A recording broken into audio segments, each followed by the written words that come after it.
Heute lösen wir ein Problem, das ich selbst sehr gut kenne. Heute geht es um alles, was Gurtband betrifft. Es geht um Steckschließen, um Leiterschneiden und so weiter. Das hat mich lange zur Verzweiflung gebracht, aber heute habe ich alles in einem Video zusammengetragen. Viel Spaß!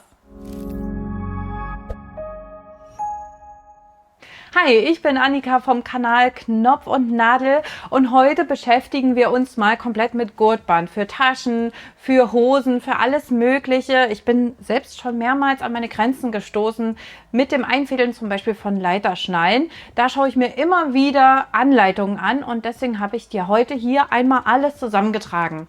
Dieses Video arbeitet mit Kapiteln. Das heißt, wenn du unten in der Videobeschreibung einmal schaust, da findest du verschiedene Kapitel und kannst dir das Thema raussuchen, das dich jetzt gerade beschäftigt.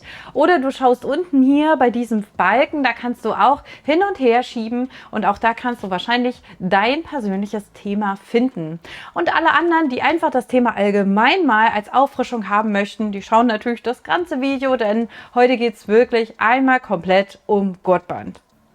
Heute geht es um Schieber, Steckschnallen, D-Ringe und auch am Ende noch um Karabiner, wie man die anbringen kann an seinem Gurtband. Da gibt es nämlich verschiedene Möglichkeiten und man kann auch wirklich viel falsch machen und es wäre doch schade um dein Projekt, wenn du aufgrund eines einzigen Fehlers deine Tasche nicht tragen kannst. Denn machen wir uns nichts vor, so eine Tasche hier zu nähen kann auch wirklich lange dauern und wenn dann dein Gurtband ausreißt, weil du eine Sache vergessen hast, dann ist das einfach super schade. Und heute will ich dir mal auf die Sprünge helfen und dir vielleicht noch ein paar Anregungen und Ideen mitgeben.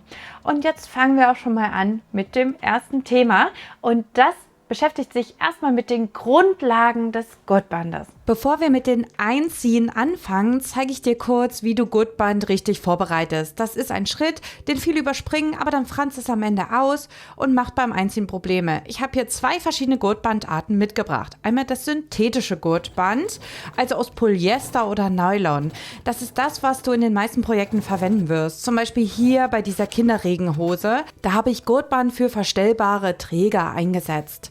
Bei synthetischem Gurtband kannst du die Enden ganz einfach abflammen. Dafür hältst du das Ende kurz in die Flamme eines Feuerzeugs, also wirklich nur eine Sekunde und nicht länger, und die Fasern schmelzen zusammen. Siehst du das? Das Ende ist jetzt versiegelt und kann nicht mehr ausfransen. Das mache ich immer, bevor ich das Gurtband einziehe oder festnähe. Und noch ein Tipp dazu. Ich nähe die Schlaufe immer erst fest und dann flamme ich danach das überstehende Ende dann nochmal ab. Doppelt hält besser.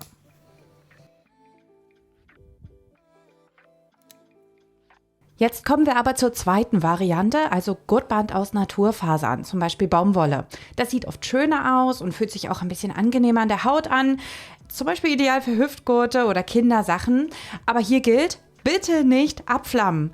Baumwolle fängt an zu brennen, statt zu schmelzen. Das funktioniert also nicht. Also was machen wir stattdessen? Man könnte jetzt einmal Textilkleber benutzen und die Enden damit versiegeln. Aber kauft bitte nicht den ihr jetzt hier gerade in der Kamera seht. Ich verlinke euch guten Textilkleber.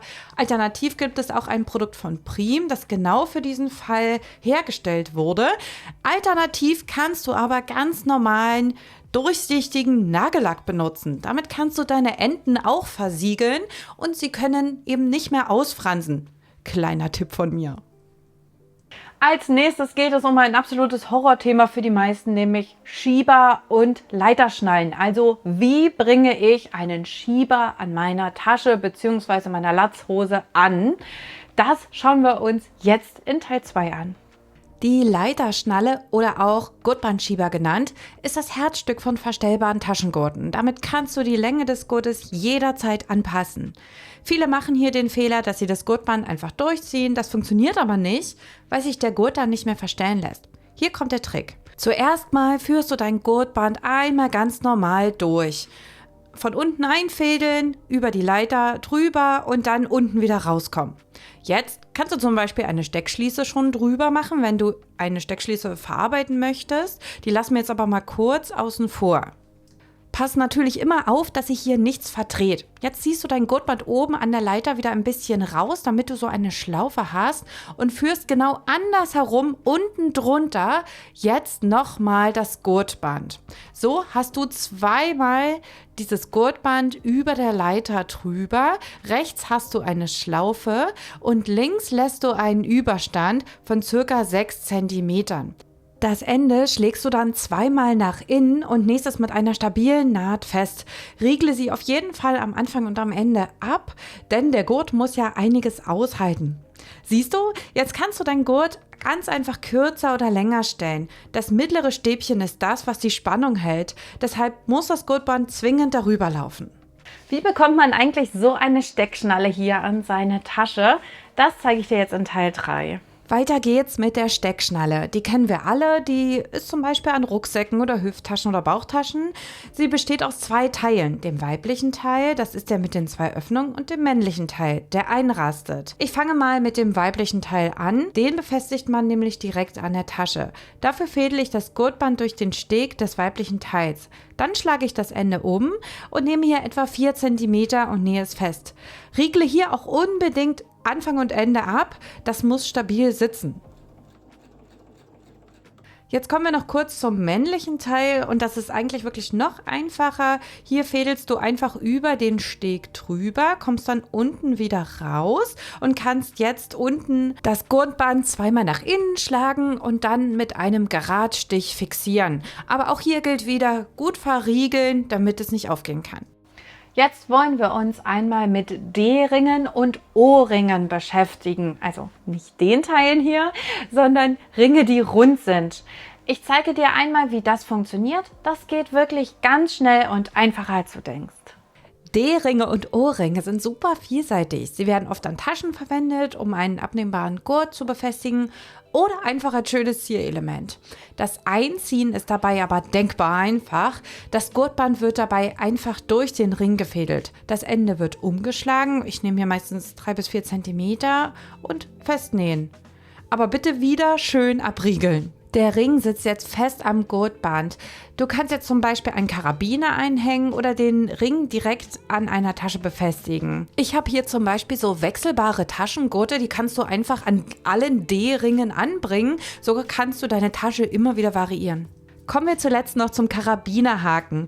Der macht einen Gurt abnehmbar. Das ist super praktisch für Taschen, die man manchmal mit oder manchmal ohne Gurt tragen möchte. Dabei kannst du den Karabiner natürlich an jeder Schlaufe anbringen und hast dann hinten einen Ring und kannst es zum Beispiel an einem Schlüsselbund oder eben an einem anderen Ring befestigen. Dafür brauchst du dann aber nochmal andere Materialien. Oder du bringst gleich den Ring dieses Karabiners unten an und kannst dann zum Beispiel deine Tasche überall einhängen, also an weiteren Schlaufen, wenn du das möchtest.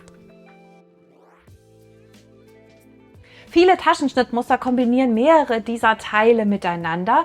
Das funktioniert richtig gut, wenn man weiß, wie es funktioniert. Bei manchen Schnittmustern hat man eben nicht mal eine Bilderanleitung.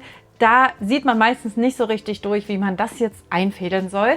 Deswegen finde ich solche Videos immer super hilfreich und deswegen war es mir auch total wichtig, hier mal alle Informationen in einem Video zusammenzupacken und dir damit zu helfen.